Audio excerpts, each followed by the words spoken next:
야고보서는 21권에 해당하는 이 서신서 가운데 한 책이고요. 8권의 공동 서신서에 속하는 첫 번째 책입니다.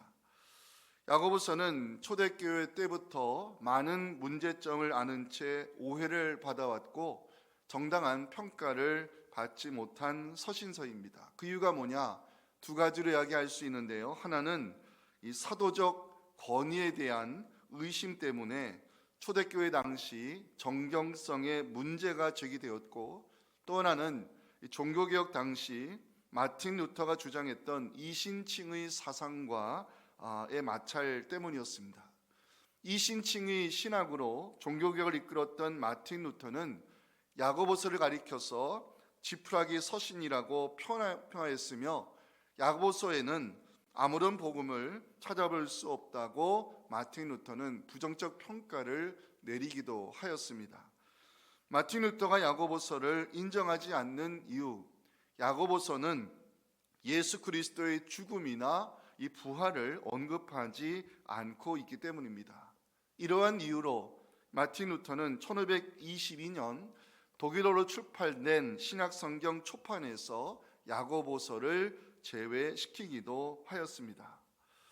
종교개혁가의 부정적인 평가로 야고보서는 교회들로부터 많은 오해를 받아왔고 정당한 평가를 받지 못한 것이 사실입니다. 과연 야고보서는 사도 바울이 로마에서 주장했던 이신칭의 복음과 부딪히는 이행칭의를 주장하는 책인가? 결론은 그렇지 않다는 것입니다. 바울 서신은 죄인이 어떻게 하나님 앞에 의롭게 될 수 있는가 칭의의 문제를 다루었다면, 야고보서는 믿음으로 의롭게 된 사람이 어떻게 살아야 하는가 칭의의 결과를 중요하게 다루고 있기 때문입니다. 당시 초대교회는 사도 바울의 이신득의 복음이 편만하게 전해져 있었고, 안타깝게도 많은 성도들이 믿음으로 구원받은 것에 만족하여 삶에서 드러나야 될 믿음의 행위를 중요하게 여기지 않고 있었습니다. 야고보는 이 문제의 심각성을 알고 예수 그리스도를 믿음으로 구원받은 증거가 행함인 것을 강조하기 위해 야고보서를 기록했다고 말할 수 있습니다. 야고보서를 우리가 제대로 이해하기 위해서는 이 야고보서를 누가 지었는지, 야고보서는 누구를 상대로 기록한 서신서인지, 야고보서는 어떤 배경 속에 기록한 책인지 살펴볼 필요가 있습니다. 먼저 야고보서의 저자, 당연히 야고보입니다. 자, 1절 보시면 야고보의 이름이 등장하죠. 야고보 누굽니까? 구약에서 발 뒤꿈치를 잡은 자, 그리 뭐죠? 야곱입니다. 그래서 구약에서 발 뒤꿈치를 잡은 자는 뜻의 히브리어 야곱의 헬라화된 이름이 야고보입니다. 야고보는 자신들의 직계 조상인 야곱에 대하여 자부심을 가지고 있었던 유대인들에게 흔한 이름이었습니다. 자, 예를 들어서 신약 성경에는 누가 등장합니까? 헤롯에게 순교당한 세베대의 아들 야고보가 나오고 있고요. 12제자 그룹에는 알페의 아들 야고보가 있었고, 예수님의 형제 동에도 야고보가 있어서 신약 성경에는 모두 6명의 야고보가 등장합니다. 그만큼 흔한 이름이었다는 것입니다. 특별히 세베대의 아들 야고보, AD 44년에 예수님의 제자 중 처음으로 순교를 당하였기 때문에 성사학자들은 이 세베대의 아들 야고보를 제외시키고 예수님의 형제 야고보가 야고보서의 저자인 것으로 인정을 하고 있습니다. 예수님의 형제로 알려진 야고보는 베드로, 사도 요한과 함께 예루살렘 초대교회를 이끌었던 지도자 중에 한 사람으로 바울 서신에 등장합니다. 이방인의 구원 문제로 예루살렘에서 처음으로 총회가 열렸을 때 이방인도 할례나 율법의 조건 없이 예수 그리스도에 대한 믿음으로 하나님 나라 공동체 안에 들어올 수 있다는 총회의 결론을 내릴 때 그 의장이 바로 야고보였습니다. 그렇기 때문에 사도 바울의 이신칭의 사상에 반박하기 위하여 야고보가 행함을 강조하는 야고보서를 기록했다는 일부 신학자들의 주장은 틀린 것이라 말할 수 있습니다. 야고보서는 누구를 상대로 기록한 서신서인가? 1절을 보면 알 수 있습니다. 마지막에 흩어져 있는 12지파에게 문안하노라. 흩어지다, 헬라어로 디아스포라 알고 계시죠?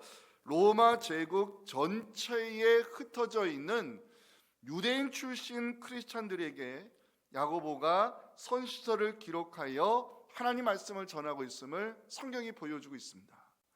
흩어져 있는 유대인 출신 성도들에게 서신서를 전하는 이유, 박해와 핍박의 고통 속에 믿음을 지켜가고 있었기 때문입니다.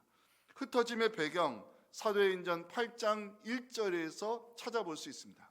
이게 디아스포라 유대인 출신 성도들이 예루살렘을 떠나 흩어지게 된 배경의 말씀입니다. 함께 읽겠습니다. 사울은 그가 죽인당함을 마땅히 여기더라.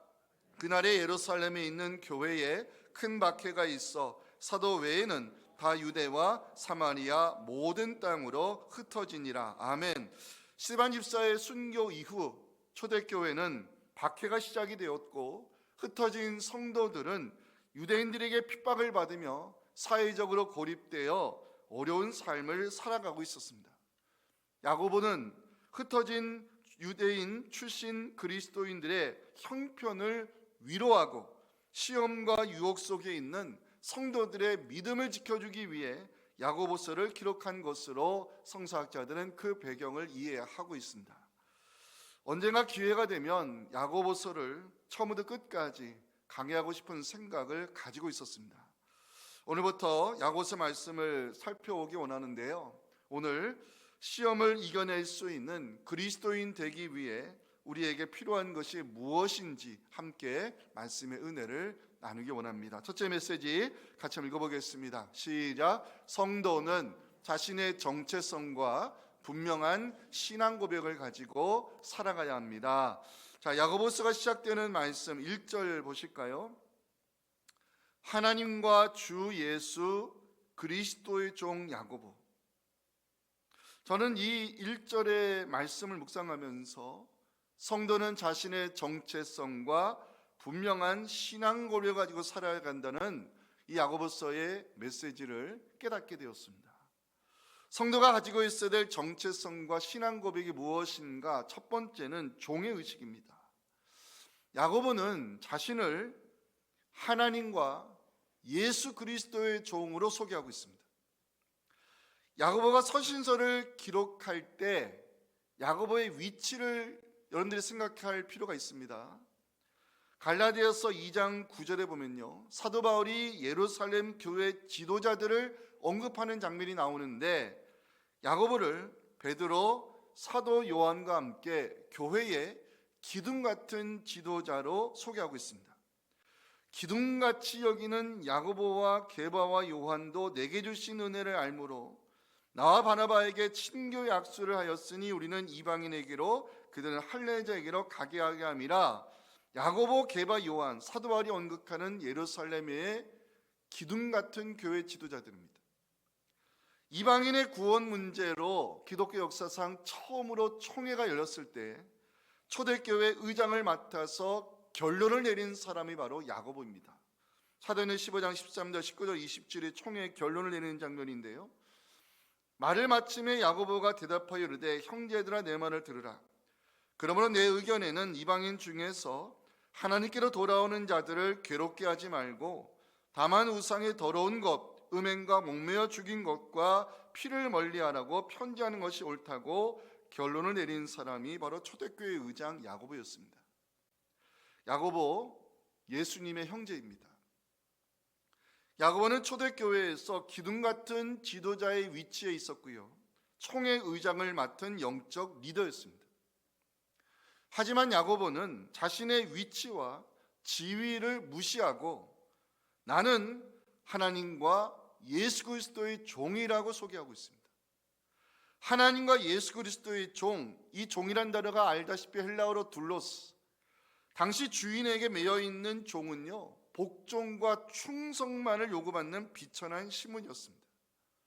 야고보는 자신을 하나님과 예수 그리스도의 종이라 소개하고 있는데, 이유는 하나님과 예수님과의 관계 안에서만 자신의 존재 이유가 있음을 고백하기 위함이라 해석할 수 있습니다.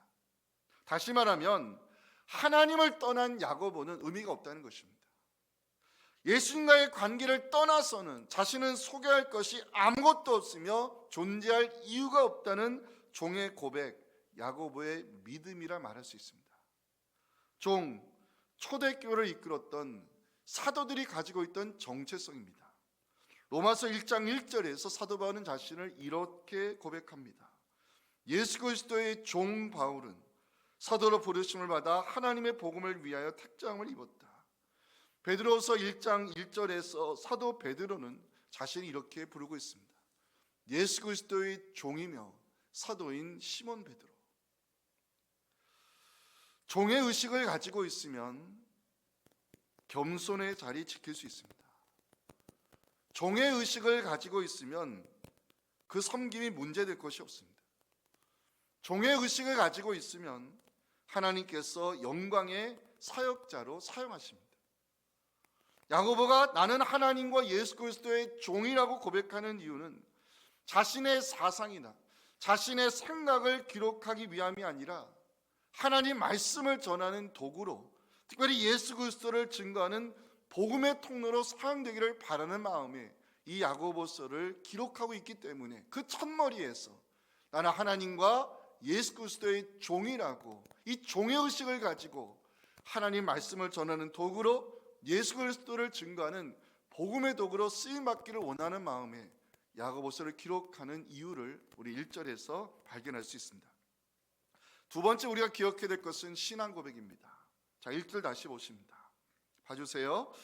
하나님과 주 예수 그리스도의 종 야고보라는 표현에서 우리는 야고보의 신앙 고백을 찾아봐야 됩니다.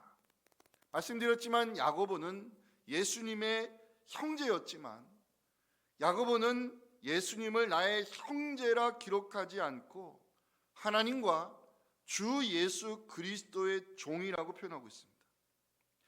야고보에게 예수님은 하나님과 동등하신 분이었습니다. 야고보에게 예수님은 하나님이 보내신 메시아 그리스도였습니다. 야고보는 예수를 향해서 나의 주가 되신다고 고백하고 있습니다. 저는 야고보의 고백을 묵상하면서 배운 것이 있었습니다.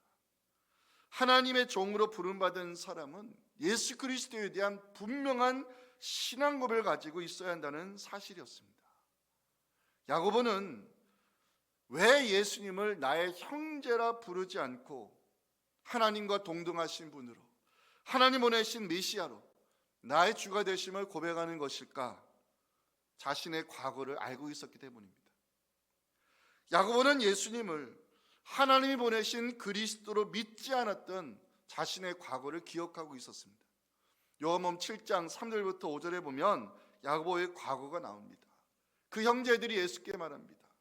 당신이 행하는 일을 제자들도 보게 여기를 떠나 유대로 가소서. 스스로 나타나기를 구하면서 묻혀서 일하는 사람이 없나니 이를 행하려 하거든 자신을 세상에 나타내소서 하니 이는 그 형제들까지도 예수를 믿지 아니함이라. 그 형제들 중에 한 사람이 야고보입니다. 믿지 않았다는 것입니다. 야고보가 예수님을 향해서 하나님과 동등하신 분으로, 하나님이 보내신 메시아로 나의 주되심을 고백하는 이유는 나의 형제 예수를 그리스도로 믿게 하신 하나님께 감사를 드리기 위함이었습니다. 성경은 믿음을 하나님이 주신 선물로 기록하고 있습니다. 성도 여러분, 우리가 감사할 것이 맞지만 믿게 하심이 감사의 제목인 줄 고백하시기 바랍니다. 지난주일 오후 항정직 1일 수련회의 시간에 성도는 정체성을 가지고 분명한 신앙 고백이 있어야 된다는 메시지를 함께 나누었습니다. 정체성을 잃어버리면 많은 것이 흔들리지만 자신의 정체성과 분명한 신앙 고백을 가지고 살면 하나님께서 우리를 영광의 도구로 특별히 복음의 통로로 사용하실 것을 확신하시면서 종의 의식을 가지고 섬기는 우리를 통해 하나님의 이름이 높임을 받으시고 예수 그리스도가 증거될 수 있기를 주님의 이름으로 축원합니다. 두 번째 메시지가 오늘 결론에 해당되는 말씀인데요, 같이 읽겠습니다. 시작. 성도는 시험을 만날 때 기쁨으로 여기며 하나님께 지혜를 구해야 합니다. 한 번 더 읽습니다. 시작. 성도는 시험을 만날 때 기쁨으로 여기며 하나님께 지혜를 구해야 합니다. 야고보가 서신서를 기록할 때 수신자는 로마 전역에 흩어져 있는 디아스포라 유대인 출신 크리스찬들이었습니다. 야고보서 시작하는 본문에서 시험에 대한 주제를 다루는 이유는 그 당시 흩어져 있는 성도들이 상당한 핍박을 받고 있었기 때문입니다.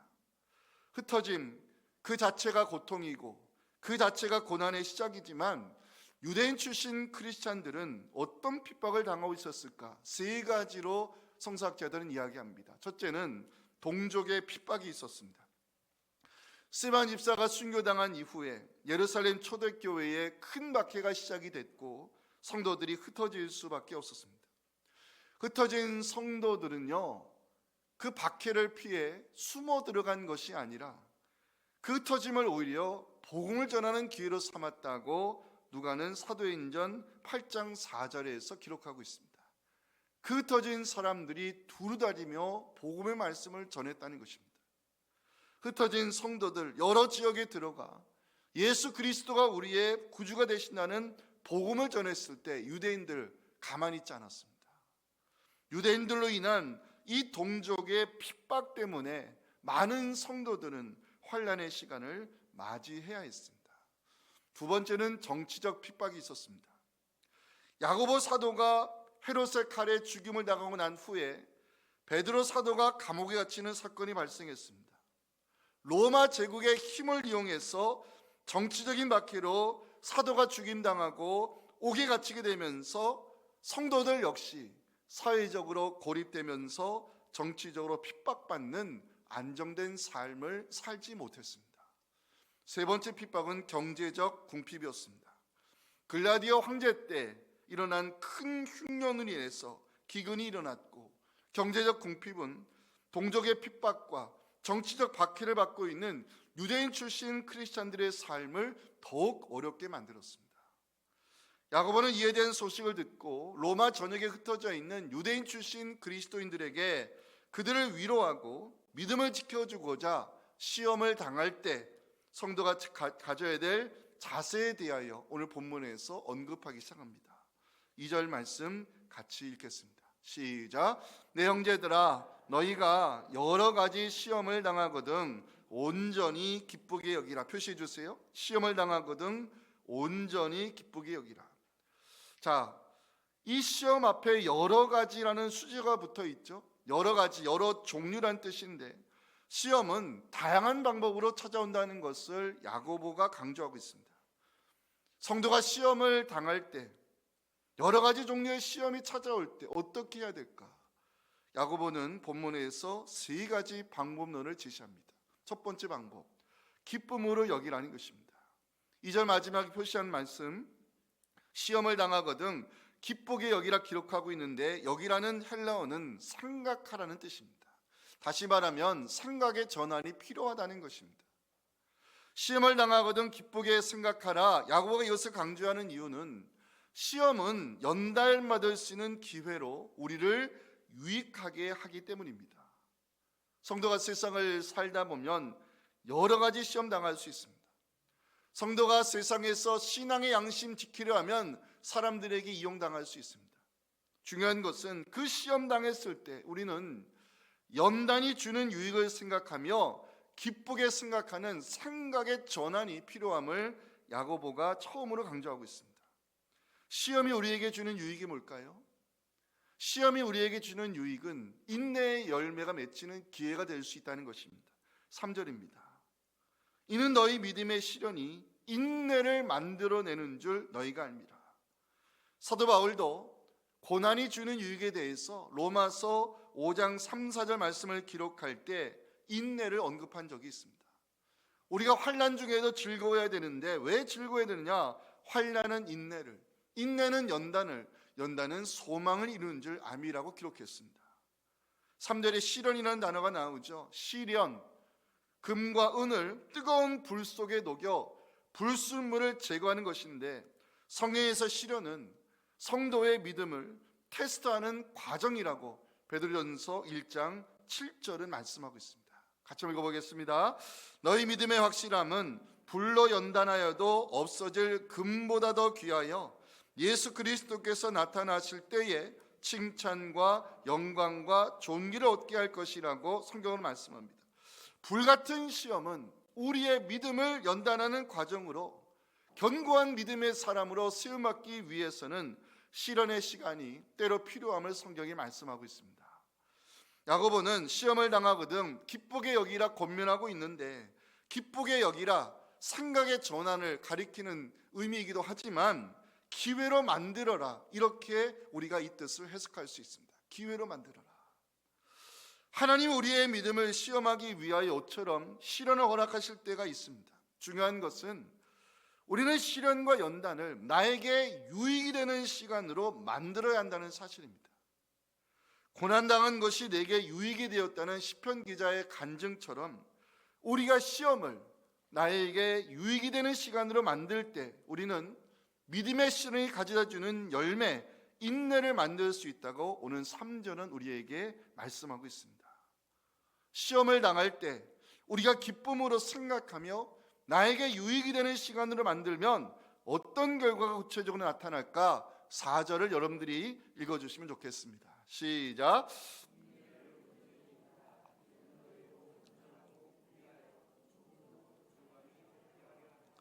믿음의 시련이 만들어주는 열매는 인내입니다. 그러면 인내가 주는 유익이 뭘까요? 저는 한 단어, 성숙함이라 여러분들에게 말씀을 드리고 있습니다. 4절 보십니다.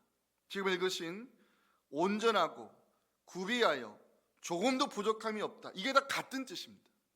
온전하다, 구비하다, 조금도 부족함이 없다, 완전함을 가리키는 단어들인데, 성숙함을 뜻하는 단어들을 야고보가 여기서 세 단어로 다르게 표현하고 있을 뿐입니다. 믿음의 시련이 가져다주는 열매, 인내입니다. 그 인내의 유익이 뭐냐? 우리를 성숙함의 자리로 안내하는 유익이 있다고 야고보는 4절 말씀을 기록하고 있습니다. 성숙함, 쉽게, 빨리, 자연스럽게 맺어지는 결과가 아닙니다. 성숙함은 모든 상황을 견딜 수 있는 인내의 최종 단계인데, 믿음의 시련이 우리에게 주는 최고의 유익이 바로 성숙함이라 말할 수 있습니다. 야고보는요, 야고보서 5장 11절에서 인내하는 자를 복 있는 자라고 강조하고 있습니다. 저는 이 말씀은 참 좋아합니다. 같이 읽겠습니다. 시작.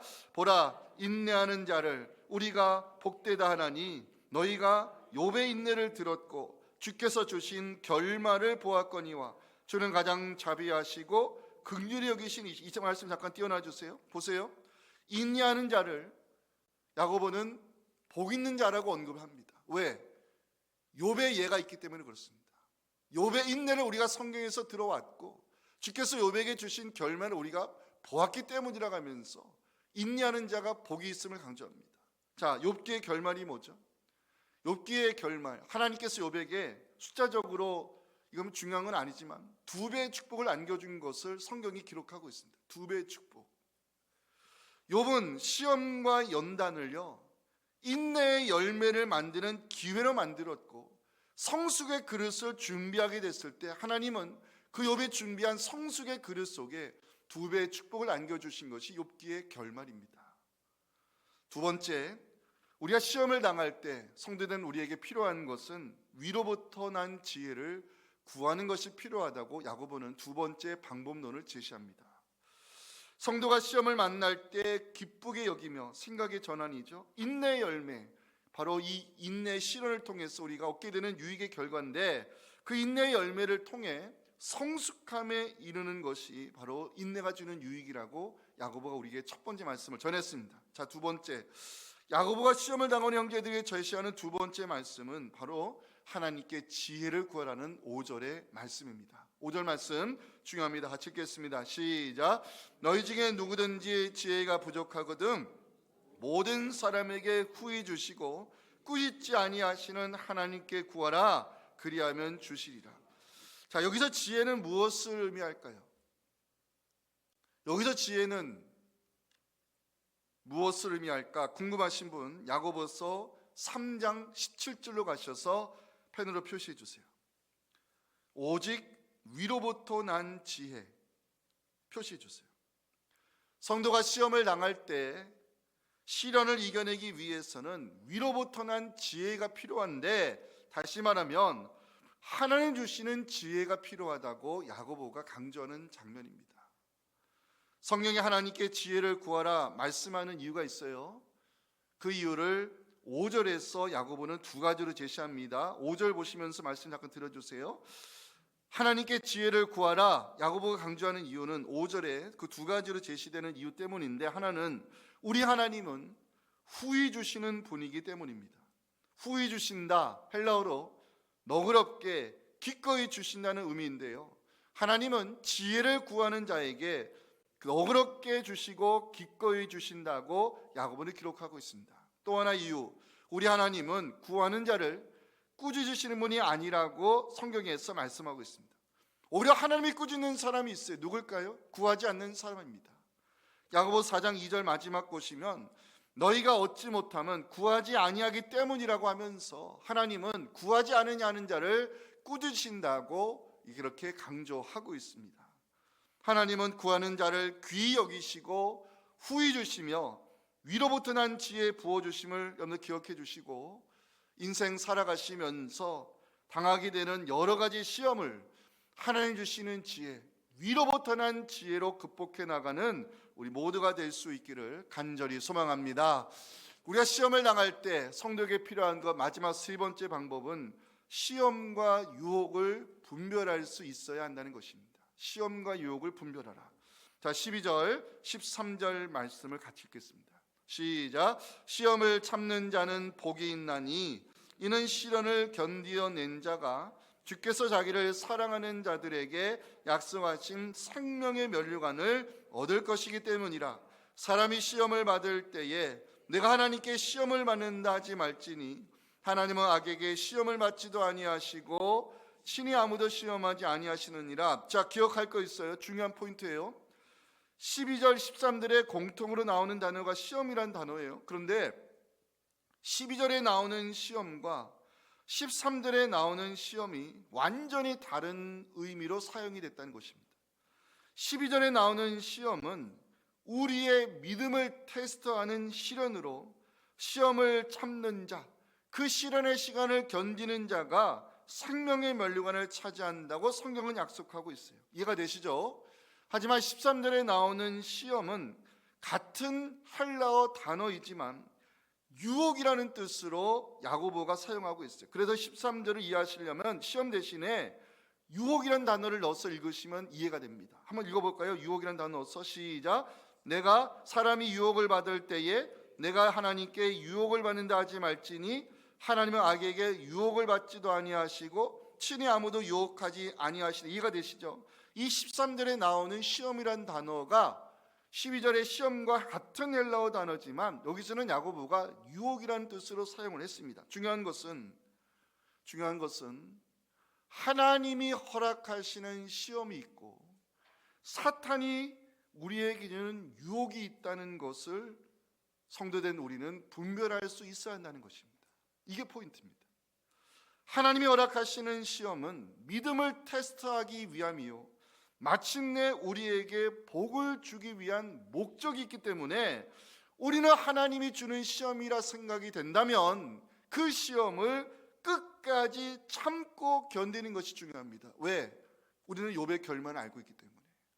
욥에게 임한 시련은 누구로부터 시작된 것이죠? 하나님으로부터 시작된 시험입니다.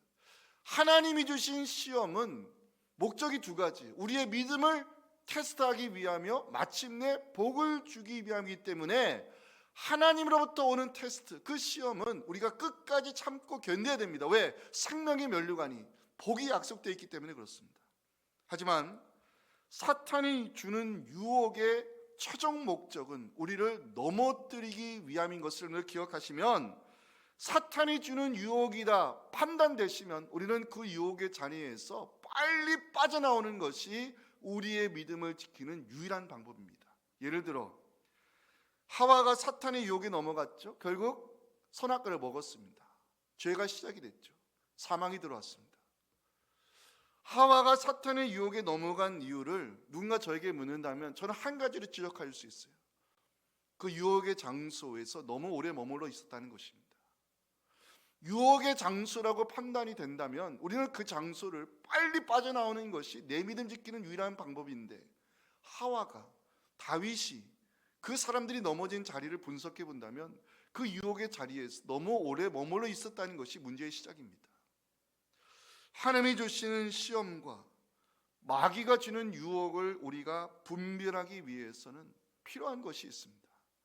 저는 그 답을 18절에서 찾게 됐습니다. 이 말씀 읽고 오늘 설교 마치겠습니다. 시작. 그가 그 피조물 중에 한 천 열매가 되게 하시려고 자기의 뜻을 따라 진리의 말씀으로 우리를 낳으셨느니라. 표시해 주세요.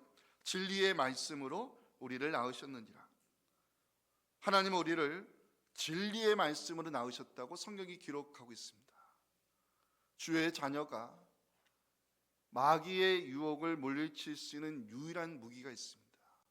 성령의 검, 진리의 말씀입니다. 하나님의 말씀으로 이 마귀의 유혹을 물리치심으로 이 시험을 이겨내어서 성도가 이 시험을 이김으로 진리의 말씀이 증거되고 마침내 하나님 주시는 이 시험을 모두 통과하셔서 생명 면류관을 차지하는 우리 복된 믿음 될 수 있기를 주님의 이름으로 축원합니다.